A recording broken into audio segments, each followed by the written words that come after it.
Welcome to Natural Habitat Adventures Daily Dose of Nature.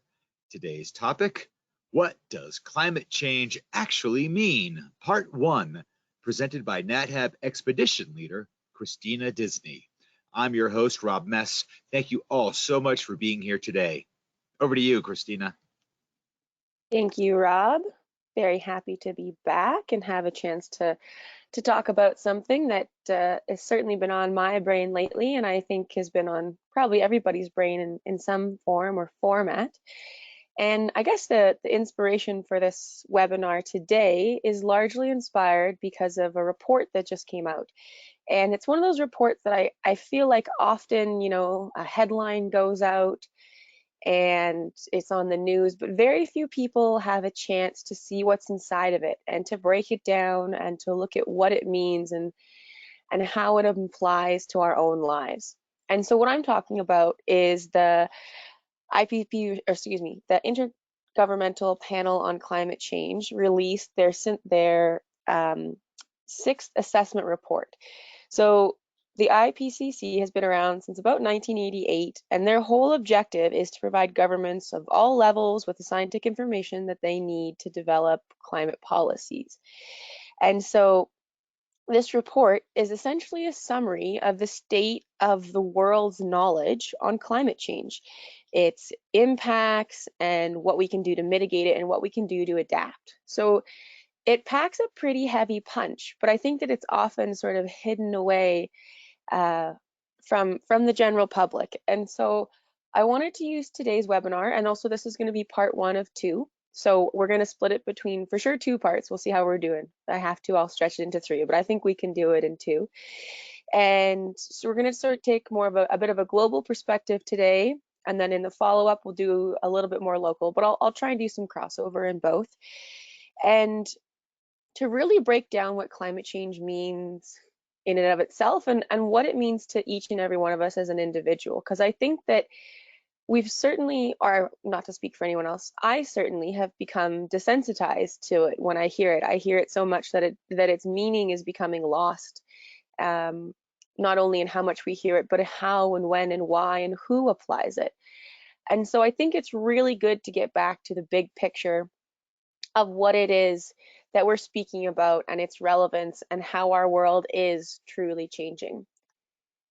And before I do that, I do not expect you to read all the names on this slide, but I wanted to show the writers behind this report. I think we often hear the word report or synthesis and things like that, and our brains and our eyes go to sleep and glaze over.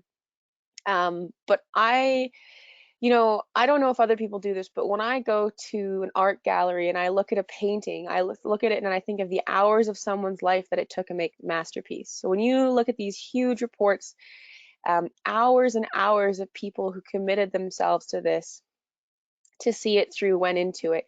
And this is just a list of the core writing team. This is the people who summarized and synthesized the research of thousands, if upon thousands of scientists from all around the world in order to gather this information and put it together in a way that we can all understand and consume. So I just wanted to give a nod to their efforts and a small shout out of appreciation before we began.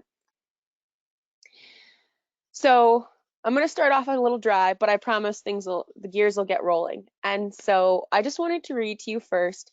The report's split up into a few different themes, and it starts off sort of just talking about where we're at, so current trends and status. Human activities, principally through emissions of greenhouse gases, have unequivocally caused global warming, with global surface temperatures reaching 1.1 degrees Celsius above the 1900s in now from 2011 to 2020. Global greenhouse gas emissions have continued to increase with unequal historical and ongoing contributions arising from sustainable energy use, and land use change, lifestyles and patterns of consumption and production across regions, between and within countries, and among individuals. Again, it is sort of that legal lingo, right? But essentially it's saying that we, largely through the burning of oil and gases, have changed our world quite a bit, and we've changed it because we've become used to this unsustainable lifestyle that each and every one of us has bought into intentionally or unintentionally in the societies that we live in. Under section A2, widespread and rapid changes in the atmosphere, ocean, cryosphere, and biosphere have occurred. Human-caused climate change is already affecting many weather and climate extremes in every region across the globe. This has led to widespread adverse impacts and related losses and damage to nature and people. Vulnerable communities who have historically contributed to the least to current climate change are disproportionately affected. I think it's one of those ones to remember that, climate is always changing, and these changes we're already living through, and we're already experiencing them, right? It's not something in the future, it's not something in the past, it's something now. And it's our whole Earth. We say climate, but when they're saying atmosphere, ocean, cryosphere, so that's ice, biosphere, things that are living, it's everything and everything and everyone. It's actually, I disagree with some of their nomenclature in here, damages to nature and people, because I think that people are part of nature, but that's a personal bias there. All right, under the third section of A3, adaptation, planning, and implementation has progressed across all sectors and regions, with documented benefits and varying effectiveness. Despite progress, adaptation gaps exist and will continue to grow at current rates of implementation. Hard and soft limits to adaptation have been reached in some ecosystems and regions. Maladaptation is happening in some sectors and regions. Current global financial flows for adaptation are insufficient for and constraints of implementation of adaptation options, especially in developing countries. Again, we're in that deep dark lingo, but we can do this. Stay with me. Don't fall asleep on me just yet. So essentially, they're saying people have tried. It's not that tried. People have put in an effort, right? That's what this is saying. There's the plans to change that. Some of that is happening, but it's not enough, right? We talk about these hard and soft limits to adaptation. It's the rules around our society that we've set up to decide how we're going to go about this and how we think what each of our societies allows to be appropriate. All right, last dry one, I promise. Policies and laws addressing mitigation have consistently expanded since AR5 is the previous report. Global greenhouse gas emissions in 2030 implied by nationally determined contributions announced by October 21st make it likely that warming will exceed 1.5 degrees during the 21st century and make it harder to limit warming below 2 degrees Celsius. There are gaps between projected emissions from implemented policies and those from nationally determined contributions, and financial flows fall short of the levels needed to meet climate goals across all regions and sectors. So essentially they're saying our society hasn't kicked in and our laws are not addressing this, and so there has been no hard stops. And it's saying that, there's a couple values that we've decided if we go across them, things are not going to be good, right? That's kind of what we're going to short form. And so even me, when I go and read these things, I kind of have to sit and reflect on them, because when I look at that, all I see is 1.5. It's a number, right? What does a number, that number doesn't explain what's going to happen here on my family farm in Saskatchewan or on the coast where I live when I go to school. It doesn't explain that. It's just a single number. And so if we're going to understand what it is that this is telling us, then we're going to have to backtrack quite a bit and go back to some basics, I think. So what really is climate change, right? We use it almost left, right, and center. You hear it in the news. You're going to read it if you open up pretty much even any of your social media, something like that will probably be linked in there, whether you realize it or not.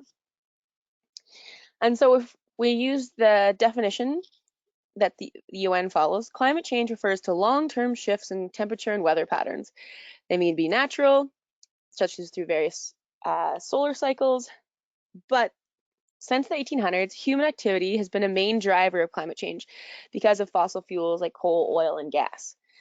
And so this is something I think is interesting to start about, is that why is it that all of these things are compared to the 1800s? I just mentioned that the UN has the 1800s in their definition, and in the IPCC report, they're saying that, this 1.5 is that distinction of global mean increase is based off of what it was in around the 1850s, 1880s. And so somewhat in a comical way, you have to wonder, what's the big deal? Why is it that what was going on in the 1800s, right? That's the reason it makes our benchmark. And in part, it is because it's pre-industrialization, right? And we know that these things have changed quite a bit from there, and our temperature has been amping up since then.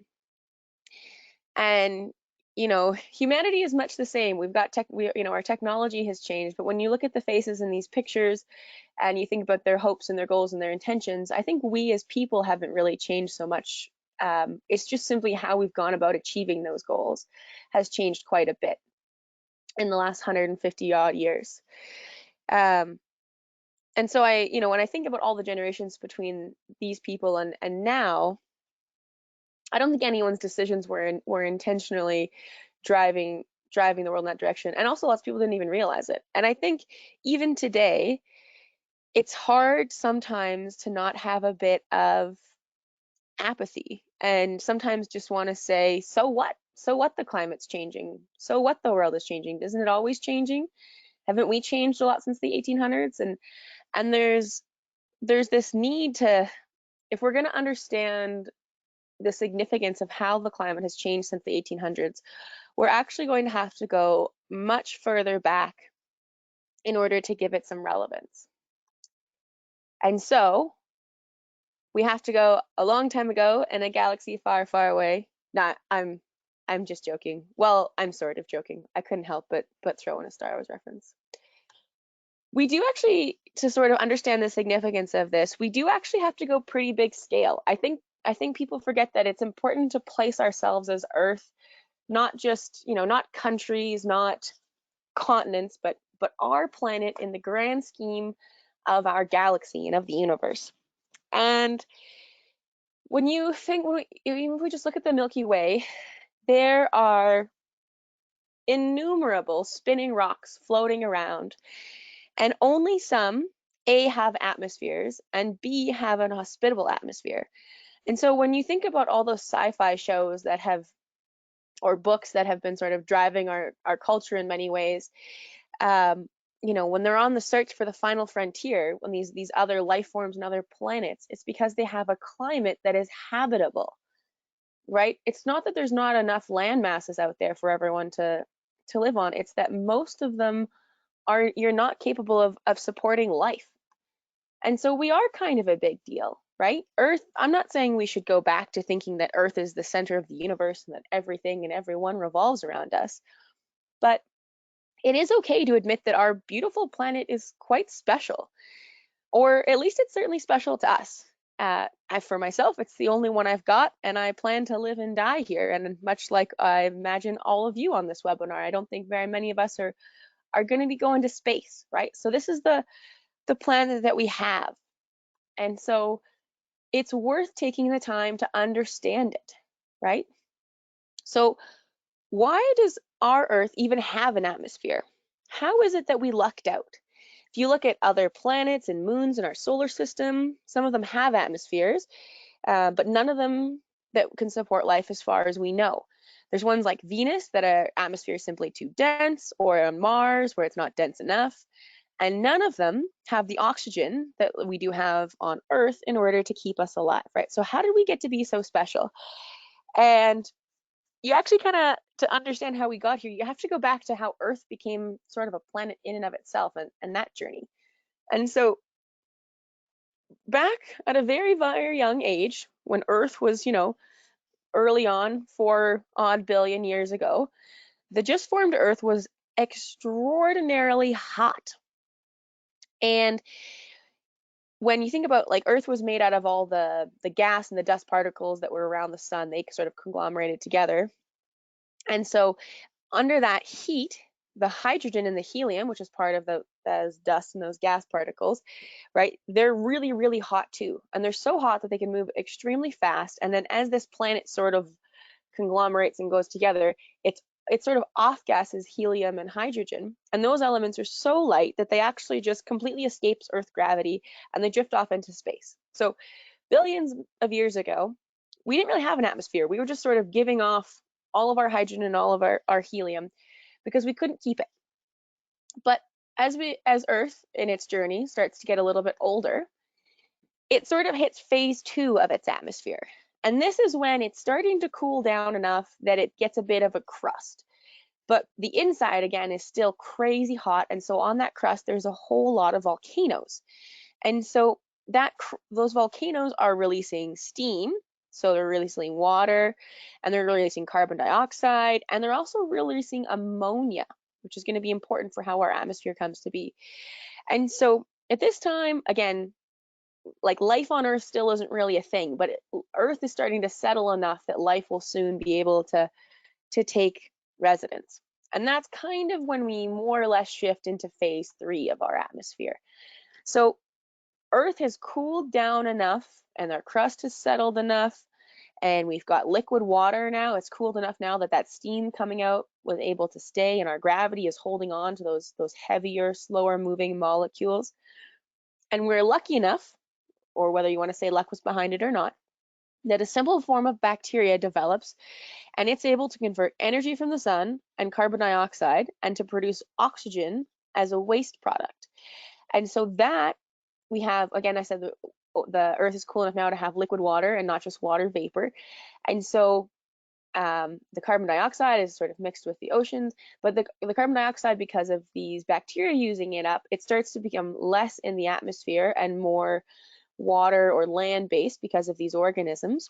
And the other thing that's really important is that ammonia is, when it's in the sunlight, it gets broken down into nitrogen and hydrogen. And so again, some of that hydrogen ends up escaping, but that nitrogen is heavy enough that it stays. And this is what's going to all come together to form the basis of our atmosphere as we kind of know it today, right? So the composition of our atmosphere is about 78% nitrogen, about 21% oxygen, and then it's really only 1% of carbon dioxide, water vapor, and a bunch of other gases, right? So most of our atmosphere is nitrogen and oxygen. And when we talk about climate change being in response to carbon dioxide, you can see that's, relatively speaking, small changes in carbon dioxide make a huge whack of a difference to our atmosphere. And so that's kind of its composition and sort of what it's made out of.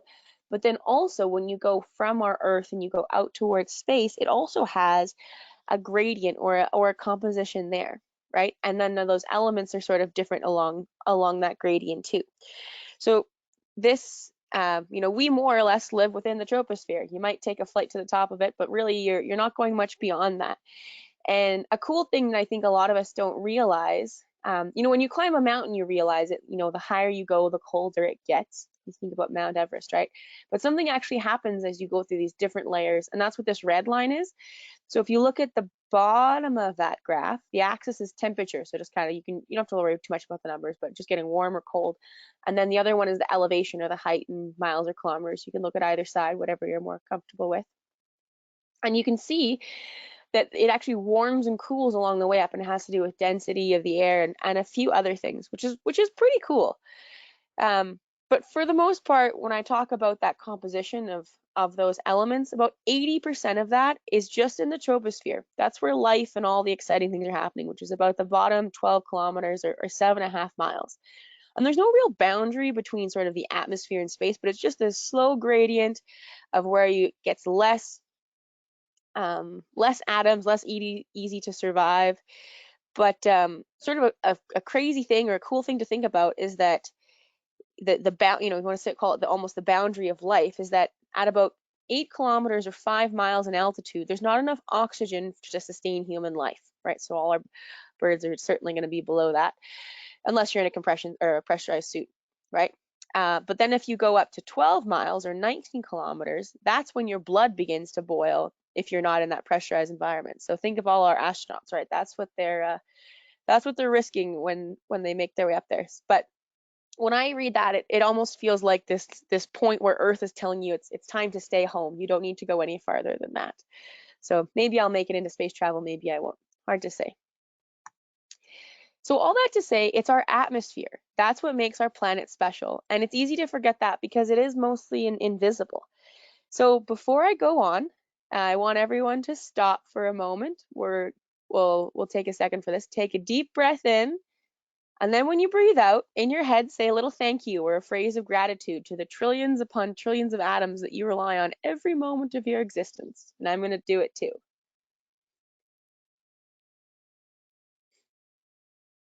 All right.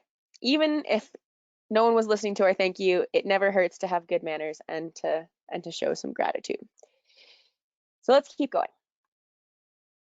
So we have this mystical, magical atmosphere, which is pretty amazing, and it makes us very unique as far as planets go, or certainly rare as far as planets go. Now we've kind of got a neat idea of how we got it and what it's made of and how big it is, sort of. So our atmosphere is the confining bounds. It's almost like the playground with which in our climate has played with the Earth and the processes back and forth over millions of years. And I would say that sometimes they've played nice and sometimes not so much. So if we go back into the real early days of Earth, just as that crust was settling and probably life hasn't quite settled in here yet, Earth is obscenely hot. It is around 3,600 degrees Fahrenheit, which is pretty wild when you think about it. And also, this is again that heat thing. When we talk about that formation happening, the reason why we have our moon, right, is because something whacked into the Earth, and then the debris of that coalesced together and formed our moon. So you got to keep those things in mind as well. Or mostly it's just a fun nod to give a nod to how it is we got our moon.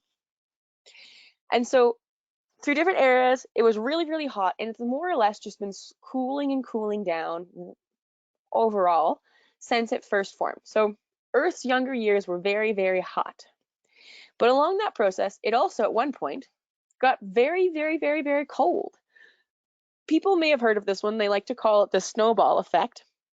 And a few 100 million years ago, or several 100 million years ago, we believe that the Earth got so cold that we didn't just have ice caps at the poles, but they actually extended towards the equator. We don't know for sure how far they would have got, whether it would have gone completely or whether there still would have been a little bit of a band in the middle. And I know that this one I think that people is one of those ones that they have a harder time accepting, or how could we know that? And I want to give a quick shout out. This isn't the work that some of the researchers that I work with do, but I have some friends in the Earth and Ocean Sciences department who do work on this stuff. We call them the carbonate kids. And people are like, why is it important that we understand these rocks from 400 million years ago and how it formed? This is what I have coworkers and friends who will spend years of their life working on these things. And it does sort of have value, not only just for the pursuit of that knowledge in and of itself, but we understand how the Earth has worked through these different cycles and phases, so we can understand how it might work in the future. It's also very, again, humbling to place yourself on that scale of time. And so what I wanted to show you how they kind of know this is that picture in the bottom right there is of a rock formation in Namibia. And it's what essentially showing you is that you can see that there's the layers, right, of how it got laid down. And what we see is this one type of rock, it's called a dolostone, that only forms in warm water, and it is directly overlaying this kind of jumbled sedimentary rock, which is dated to about 600 million years ago. And that rock that it's on top of can only be found at the margins of glaciers. So we know that glaciers had to have pushed some material all the way down to Namibia, right? So we're talking all the way down into the African continent to get that far, or at least the top part of it anyways, right? And so these ice sheets, right, they're sort of forming, but then those plate tectonics underneath are keep moving. So it's still active, even though you think about that. But when you think about, so that's a really extreme version.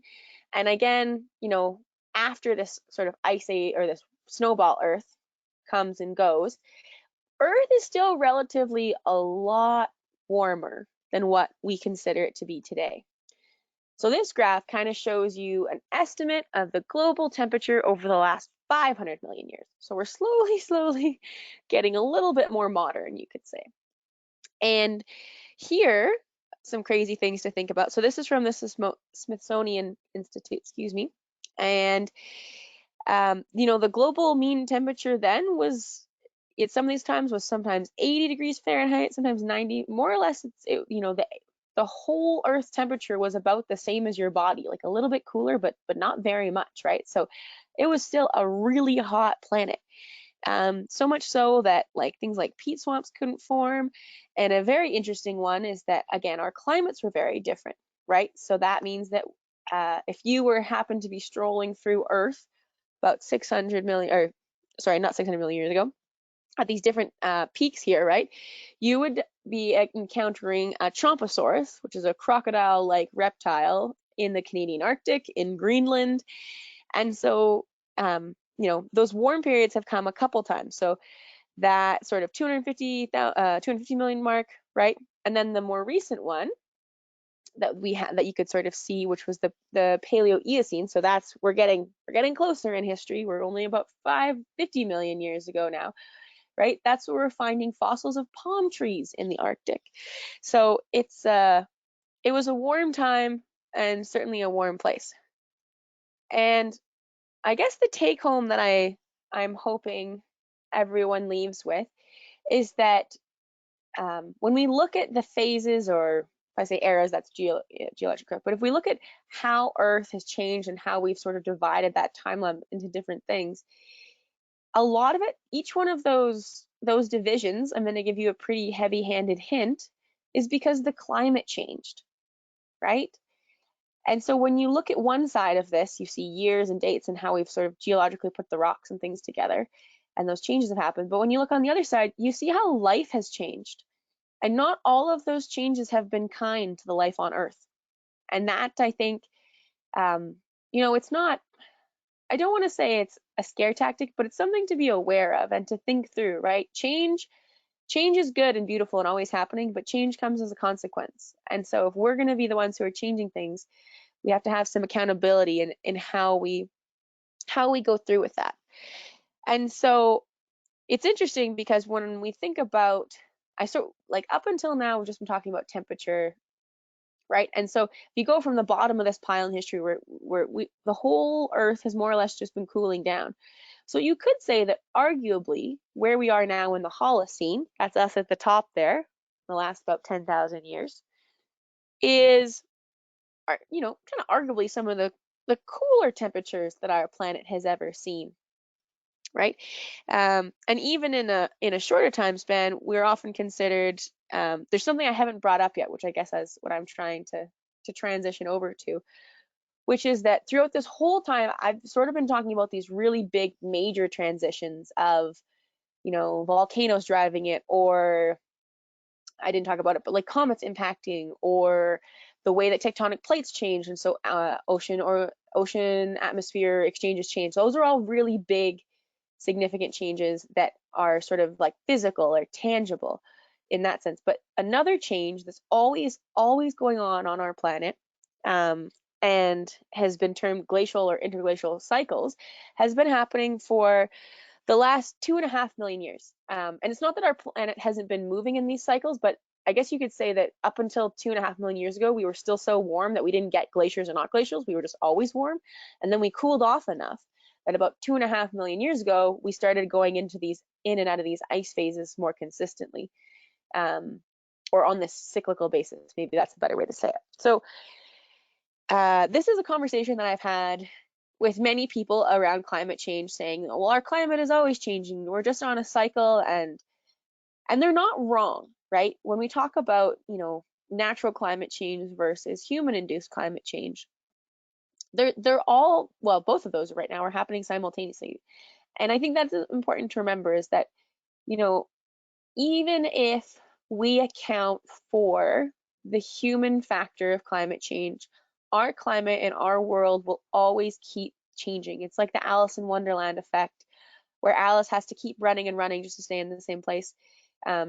She has to keep evolving to stay, right? And that's the same thing with our climate. It's going to keep evolving, and life will keep changing. So it's not about preserving our world in a jam jar. It's about acknowledging that change, and where we fit into it. So glacial and interglacial cycles, they happen on about 100,000 year cycle, really extreme ones. And this is just an example of the last 500,000 years. And the cause for this has to do with the Earth's orbit. So we call them the Milankovitch cycles.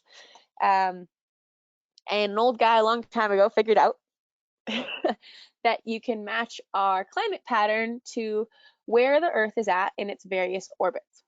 And so I think we all know that the Earth goes around the sun and that we have a bit of a tilt, and that's how come we have sort of winter and summer and that tilt. But there's a lot more detail that actually goes into that orbit and into that tilt. So, and they affect they affect our climate on different scales. So let's say the longest term scale on the hundreds of thousands of years range is Earth eccentricity. So what that means is that Earth is going around the sun, but is it going around in a perfect circle or more like an egg elliptic shape, right?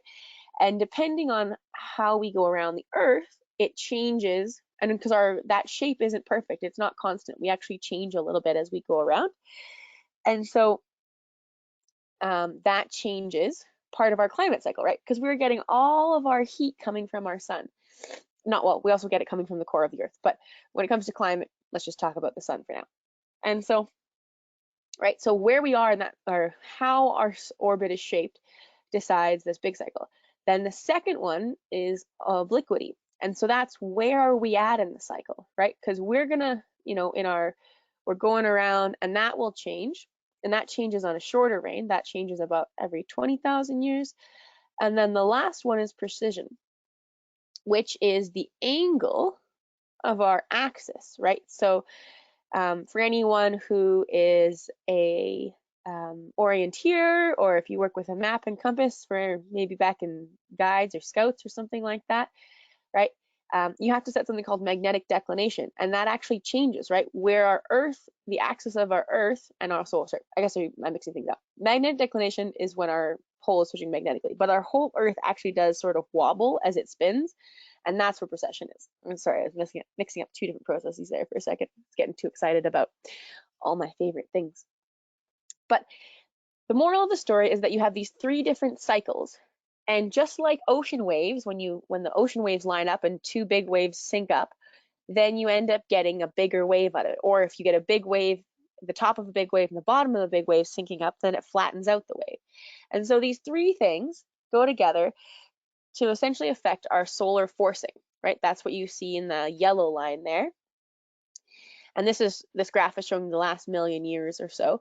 And then so you can see in our stages of glaciation that we do kind of follow those solar patterns. We go from warm to cold to warm to cold, and we follow that cycle. And we've been doing that for far longer than any of you or I can really probably comprehend. But there's one thing I want to bring up out of this that I think is pretty interesting, right? So when you look at those waves, when we're just talking about the shape of it, they're pretty even waves, right? It goes up and down, and those slopes are kind of the same. But when you look at that stages of glaciation, it's kind of like climbing, climbing, climbing, steep fall, climbing, climbing, climbing, steep fall. So what is going on there? Because that's worth a moment of our attention. And so this is that same kind of thing that we're looking at. The top is showing you how much insolation, so that's how much energy we're getting from the sun. And then the bottom here is showing carbon dioxide. And then that middle black line is showing the temperature over Antarctica. So we're going to hone in on a single spot here to talk about this for a minute. And that's showing you the last 350,000 years. And so what we're seeing is that the warming of a glacial period tends to happen much more abruptly than the increase in the solar radiation. And that's because of something called positive feedback. And we kind of have it sorted out to a couple different things. So one of it might be something called ice albedo feedback. And so what that means is that if you have the white snow and it's all right, it reflects the light, but then as the snow melts, it's able to reflect in the light less, either because dark patches are showing through or the consistency of the snow changes. And then because it can't reflect as much, it's going to take on more heat, and then it's going to absorb more heat and melt more. And then a positive feedback is one that makes itself accelerate. So it means that once it starts happening, it's just going to have a runaway and all the snow is going to melt. That's kind of the idea behind it. The second feedback that's possible of how we think this is happening is a bit more it's a little bit more complicated. So that has to do with your atmospheric carbon dioxide. So we can actually go back, which is pretty cool when you think about it. We go back and we can actually look at CO2 bubbles trapped in ice cores, and they show you how much CO2 was in the atmosphere at the time that that ice was frozen. And so atmospheric carbon dioxide decreases during glacial periods. So that means that there's less CO2 in the atmosphere. I remember CO2 is our greenhouse gas that warms up, just like your greenhouse if you're having a garden. It warms up our atmosphere. So if there's less of it, it means that it's colder and it's easier to form ice. So those are tied together. And then if you have less CO2, then it means that you are able to stay cooler longer, and so then it stays colder. But then what happens on the warming is that, and where we think that carbon dioxide went from the atmosphere was probably into the ocean, just to clarify.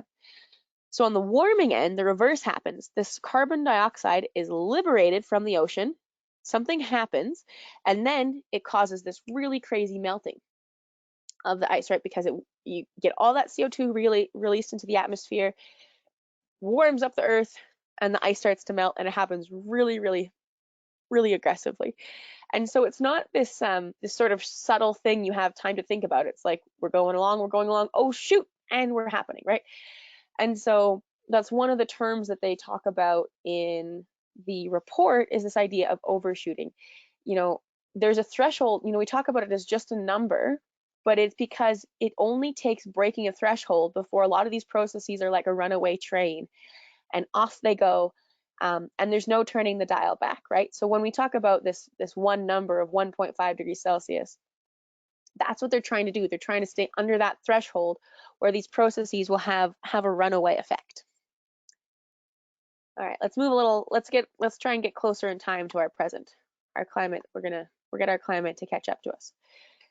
So the most recent glacial period, right? So right now we are actually in an interglacial period. We're in one of those warmer belts between it, and the last glacial period was from around 120,000 years ago to about 11,000 years ago. And from 11,000 years on, we're in what we call the Holocene. And this is where humans have been doing pretty all right for themselves. And that's because in general, when it's a glacial period, the whole world is colder, dustier, tends to be drier. And then the reverse happens in an interglacial period. And so a lot of life is able to thrive a little bit better because it's a less harsh environment. And so in that last 10,000 years of this less harsh environment, humans have done pretty all right for themselves. And when we look at, you know, our lives, we've changed the world quite a bit. The world has changed quite a bit, and we've changed quite a bit of the world as well. And just to show you how this sort of balance works, right? We can tie these changes, how the temperature changes to human activity, right? So we come out of the glacial period, we get these, they're calling them climate optimums in this study. But you know, we have the periods of the Romans, and you have the medieval warm period where but it's because life is less harsh, and so a lot more things can be discovered and to go on. So it's this interesting sort of back and forth of where we fit into the changes of the temperature cycle. Okay, so I think it's time to take another pause. We've covered many millions and millions of years of Earth's history, and us wee little humans have been having a good time for about the last 10,000 or so. And I think this spiral is a really cool way of looking at Earth's history, because what I see when I look at it is a few things. And one is, even though I can spin a sort of a story to walk us through what's happened to the Earth's atmosphere and climate, there's no way I can truly comprehend it. We often talk about, for humans, we can really only perceive a generation or two before us and a generation or two after us. And so, you know, I can't truly comprehend what millions and millions and billions of years are like. I can sort of, yeah, like I said, I can tell it as a story, but it's so outside of my scope of existence that it's hard to even imagine. And so I can't help but start to feel, you know, you start to feel sort of small And I think that's another thing that's important to take away from some imagery like this is it's kind of the own significance of my life as I fit into, look at this, the evolution of dinosaurs and the world changing, and there's all these organisms that have been alive and come and gone that I'll never know or never meet, and we're this tiny little slice right now hanging out at the end. And I think our planet's been here for a long time, or it'll be here long time before me and a long time after me. And I will admit that in some ways it's kind of painfully humbling to have to sit with the smallness of my life in such a grand scheme. And it might make you think that I might kind of downward spiral and that it's a negative thing. That what could I possibly do in this grand scheme of such a big picture? And I've had a time when I picked this picture, I've had some time to sort of sit with it and think about it. And once I quiet some of that terror that my ego emits for not feeling important enough, I'm actually really grateful for this humility. If I think about literally where I'm sitting right now, I'm in a little farmhouse in southern Saskatchewan in the prairies. And where I am now, if I go back not even too far, just a few hundred years, it was once roamed by hundreds of thousands of bison. And if I go way back in time, if I start making those million jumps, where I am now was once an inland sea filled with creatures I can't even imagine. And if I go back again, it was a tropical rainforest. And I don't need even textbooks to tell me that. I know it because if I go outside right now, I can find buffalo hollows where they used to dig down in the prairie and dig up all this dirt to throw on their back to keep the flies off. And I can go wandering and I can find rocks with shells trapped in them. And as a kid, I used to have to pick the petrified wood from the field before my dad would go in with a seeder or in the fall with the combine to make sure that the equipment wouldn't break and the rocks wouldn't smash it up. So all of these things, that the passing of our lives over top of each other are here and now with me. And so it's this really sort of amazing thing to realize that millions of beings through millions of years have been where I am right now. And I don't think my smallness in all of that is an inhibitor or a bad thing, or that what I do won't make a difference.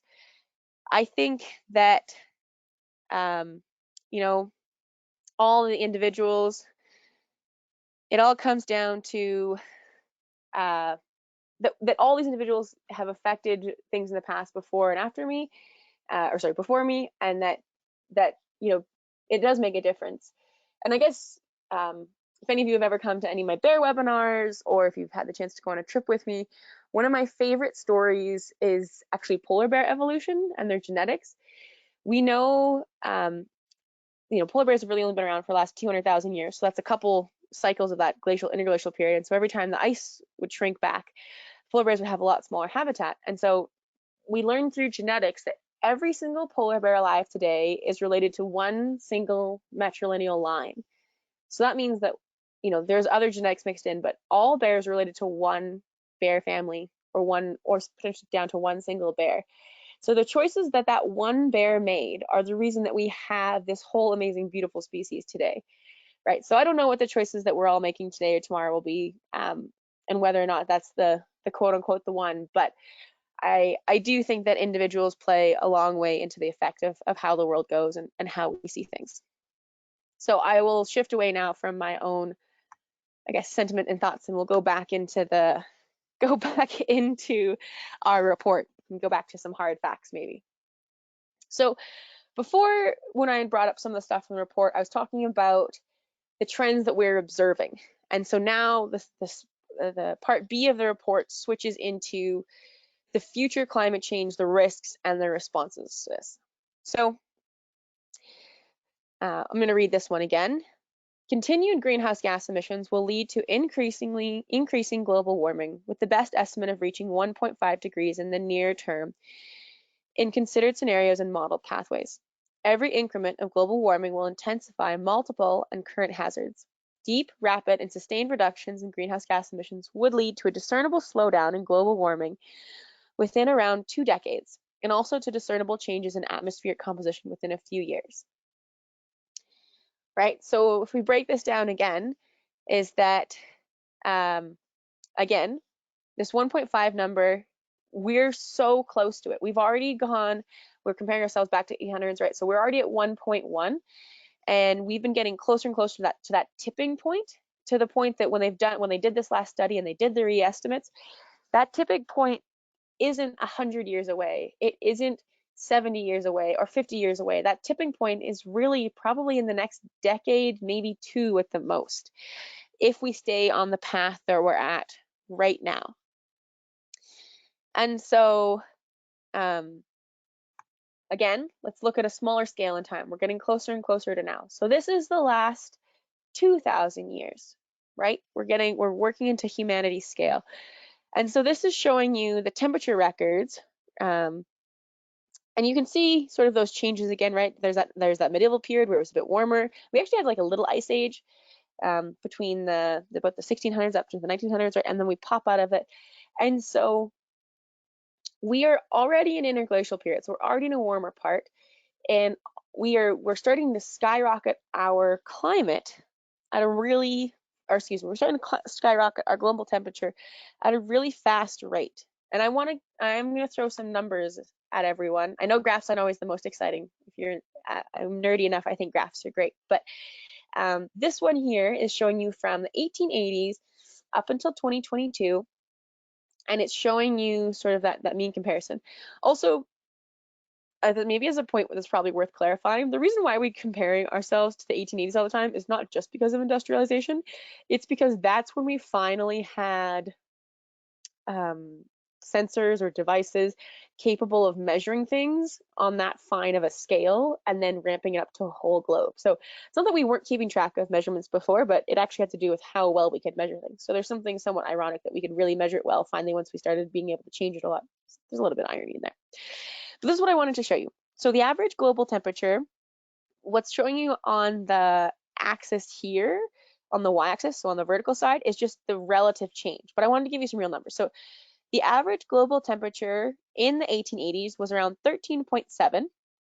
And then from the 1920s to the 1940s, it climbs about 0.1 of a degree every decade. So it was going up, it's going up.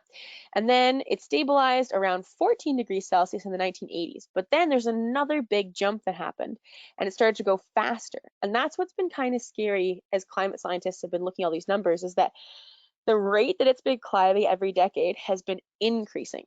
So now we're in the 2020s, right? If we look at the 10 warmest years over this 150-year cycle, they have all been recorded since 2010. Now, admittedly, the year that we're in right now, 2022, is the 6th warmest, so it's not the top of those, right? But basically, the last decade is warmer than it's been since before any of our grandparents were born, right? It's something that's worth taking note of. And that I said the rate's been changing since the 1980s.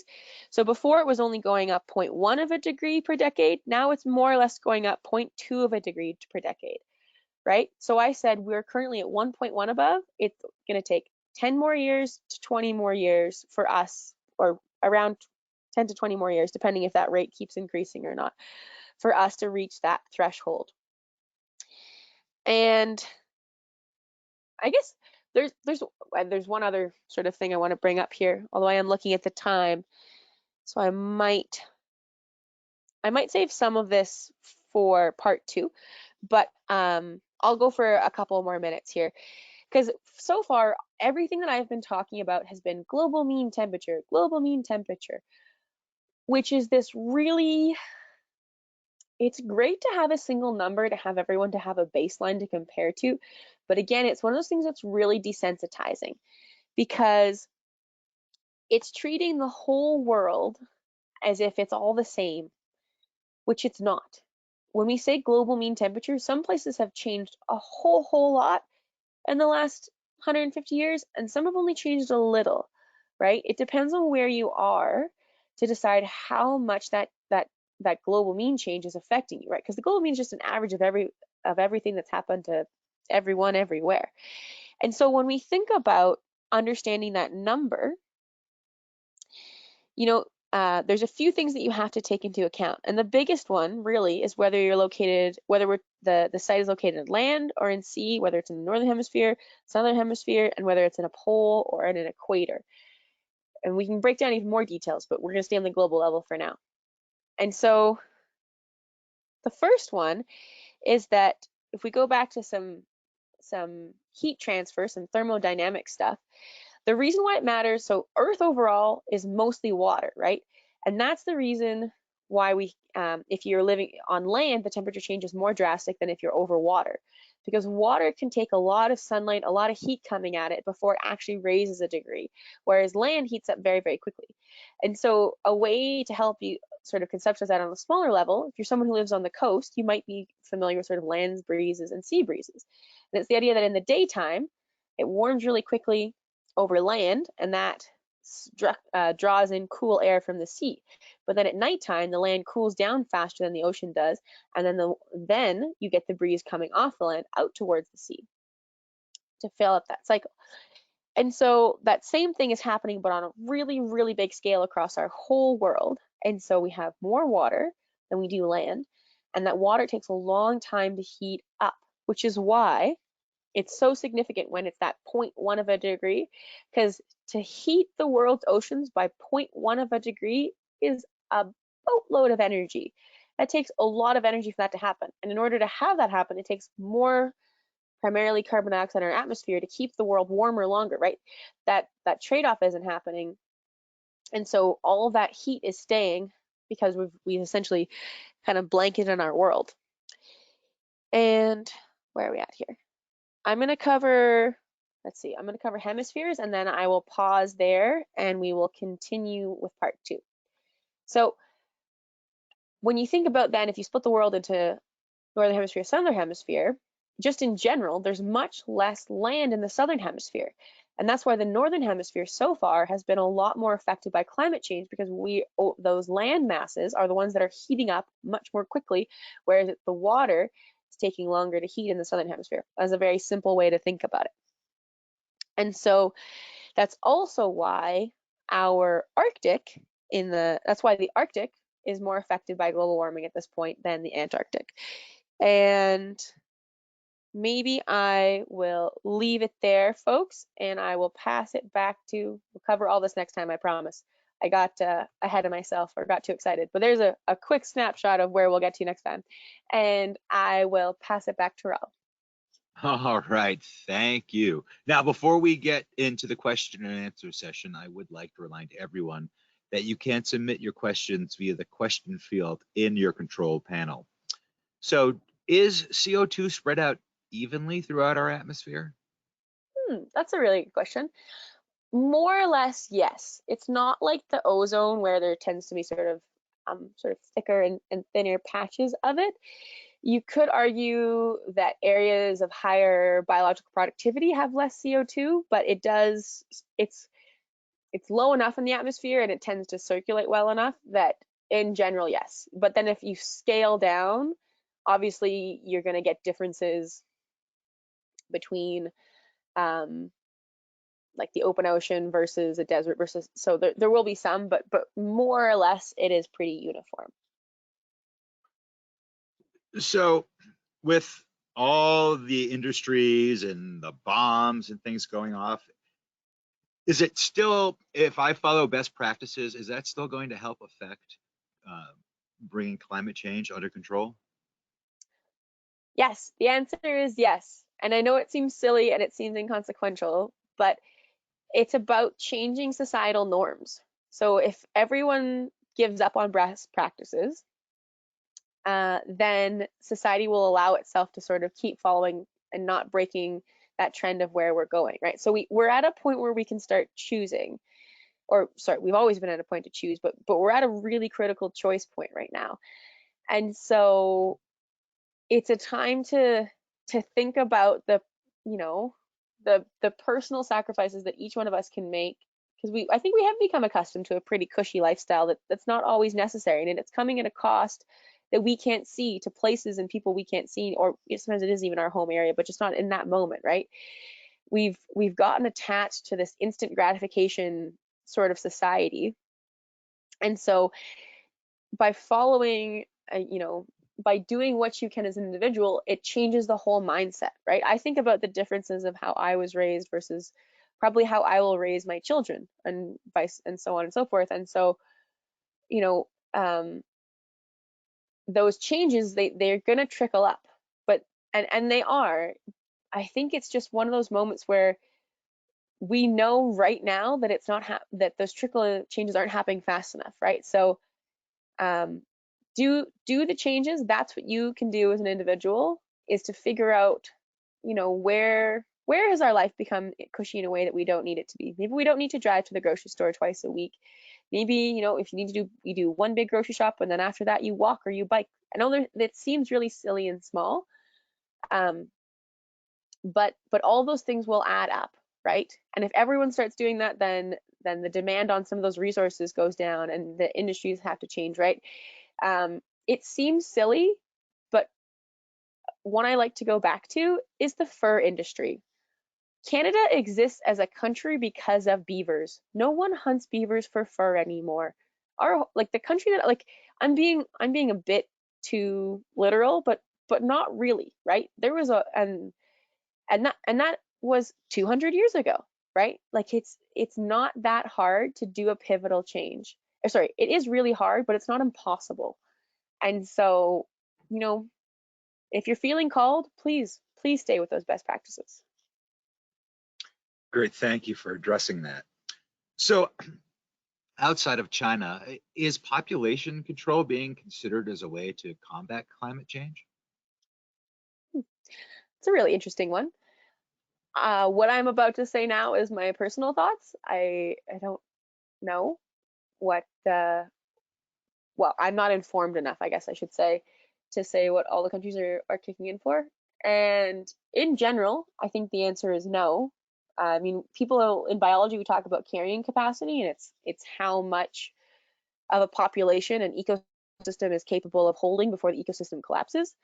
And so when we talk about Earth, most people, the guess is somewhere around 10 billion is where Earth can no longer handle more humans than that. And so it is an interesting one, right? Because that definitely does feed into this. And so, or feed into climate change, right? The more people, the more resource demand. I don't think anyone is starting that as a route, namely because it starts to infringe on a lot of personal freedoms. And we can change the way we live, I think, a lot easier than before we can start deciding who should and shouldn't live, which is a much more dangerous route of treating each other as people. I think that we've tried to move away from that. So we'll see where the world goes. I hope that's not the world I live in. I will say, not that I think that, you know, human population shouldn't go up, but I don't think it needs to be this something that, I hope it's not something that gets forced upon us. So why is it that 1.5 degrees we're trying to keep it from increasing more than that? What led to that number as opposed to the 2 degrees that we used to think? Yeah, okay. I didn't get that far. I'll give you a short answer now, but please come back for part 2, which I think is April 25th is when I'll keep going. Yeah, some of those slides I just blew past is exactly that point of conversation. The short answer is that, actually the short answer is part of it's political, but part of it is how many lives are changed. If so, that 1.5 to 2 degree threshold, we know that if we hit 2 degrees, we are in pretty big trouble. And they changed it as a political thing to 1.5 because a lot of countries, you know, before in one of those points from the report, there's talking about how a lot of these countries who have not been causing climate change, relatively speaking, are going to be the ones who face the brutality of it in the worst way. And it's because the number of people who will, like, okay, a simple example is the level in sea rise. The level in sea rise difference between 1.5 degrees increase and 2 degrees in decrease is the difference for about like millions of people and where they can live, right? And so a lot of countries asked to have that research reevaluated, and they realized that they could save a lot of more people's lives and livelihoods if they kept it at 1.5. But we're right in there. Well, good. We look forward to hearing more about that next time. But unfortunately, that's going to be the last question that we do have time for today. So I'm going to throw it back to you for your closing comments. Thank you, Rob, and thank you everyone for listening in today. And yes, I hope you've enjoyed learning or relearning some things about climate change. It was really great for me to do a deep dive back into some things from perspective in my own research and my own work. And I'm excited to continue the story. I'm pretty sure it's April 25th, and I'll finish up some of what we've done today, and then I'm going to shift sort of away from some of the global perspective and into a bit more local, and sort of shift away from this singular number of 1.5 and how that affects climate and into more specific patterns throughout different regions. So stay tuned for that, and please enjoy your spring weather wherever you might be tuning in from. Kristina, thank you so much for taking the time to present for us today. And I would also like to thank everyone who tuned in today. If you're interested in information on how you could travel with NatHab, give us a call at the number on your screen or send us an email at info@nathab.com. Our adventure specialists are happy to help you out. Join us tomorrow for our next Daily Dose of Nature. You can check out this week's lineup, including registration links, on our website at nathab.com/webinars. We did record today's presentation, and we will have the replay available on our website soon. With that, I will conclude the webinar. Goodbye, everybody. We'll see you next time.